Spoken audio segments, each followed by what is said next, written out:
আসসালামু আলাইকুম। কেমন আছেন সবাই? আশা করি সবাই ভালো আছেন। আলহামদুলিল্লাহ আমিও ভালো আছি। আমি আজকে রান্না করব ইলিশ পোলাও। প্রথমে একটি কড়াইতে কিছু পরিমাণ তেল দিয়েছি। তেল দিয়ে 2 কাপ পরিমাণ পেঁয়াজ কুচি দিয়ে পেঁয়াজগুলো ভালো করে নাড়াচাড়া করব। ততক্ষণ পর্যন্ত নাড়াচাড়া করব যতক্ষণ না এই পেঁয়াজগুলো বাদামি রং না হয়। বাদামি রং হয়ে গেলে আমি এখানে দিয়ে দিব আদা রসুন বাটা এবং জিরা বাটা। দিয়ে সামান্য নাড়াচাড়া করে এখানে দিয়ে দিব পরিমাণ মতো পানি।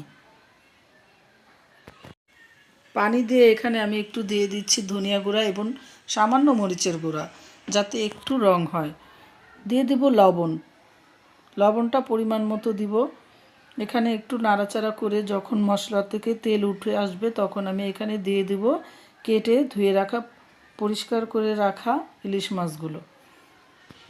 ইলিশ মাছগুলো দিয়ে আমি এখানে সামান্য পানি এবং কাঁচামরিচ দিয়ে ঢেকে রেখেছি। ঢাকনাটা কিছুক্ষণ পরে উঠিয়ে আমি একটু দেখে নিব রান্নাটা হয়েছে নাকি। পানিটা যখন শুকিয়ে যাবে তখন আমার এই মাছগুলো রান্না হয়ে যাবে।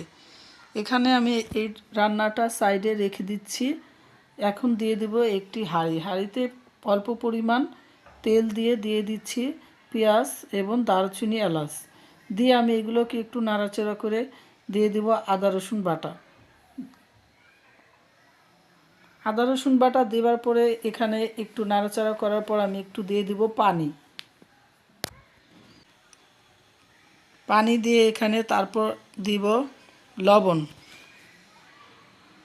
লবণ দিয়ে নাড়াচাড়া করে পানিটা কষিয়ে নিব। এখানে দিয়ে দিচ্ছি ধুয়ে রাখা পোলার চালগুলো। এগুলো আমি ভালো করে ভেজে নিব।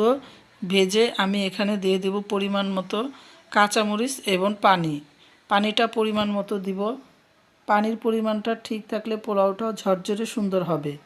এখানে আমার পোলাওটা রান্না হয়ে গেছে। পোলাওগুলো আমি একটু নেড়ে চেড়ে দিয়ে দিব ইলিশ মাছের টুকরোগুলো। উপর থেকে এগুলো আমি দিয়ে দিব।